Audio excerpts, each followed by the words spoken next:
Hi everyone, this is Nathan Funk, Technical Product Manager here at LMI Technologies.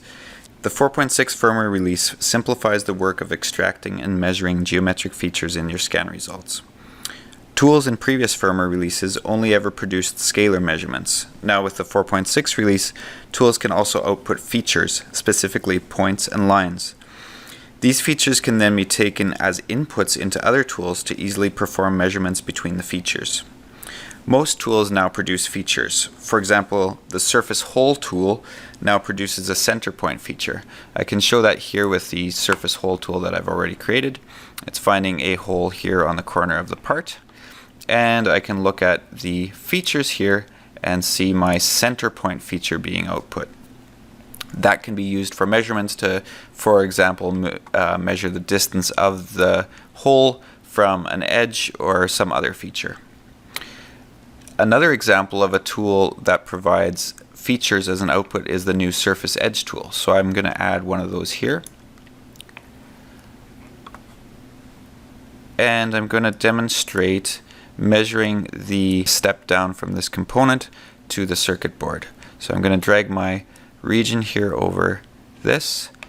And the main setting that I need to change here is the step direction, because right now it's looking for a rising edge and actually I've got a falling edge. So once I change that, the results already look quite good.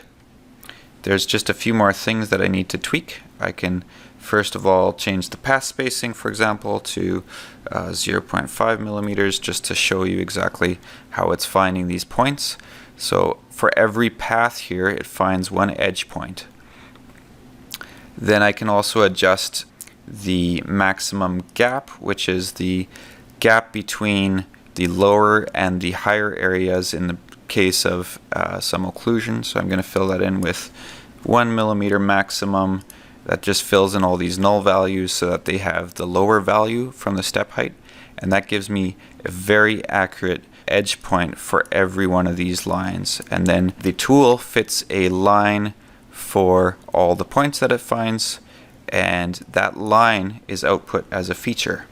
So if I look in my features here, edge line, I can see this line being output, and it's a very robust fit to the edge just because I have so many points along the edge that I'm using to fit the line to.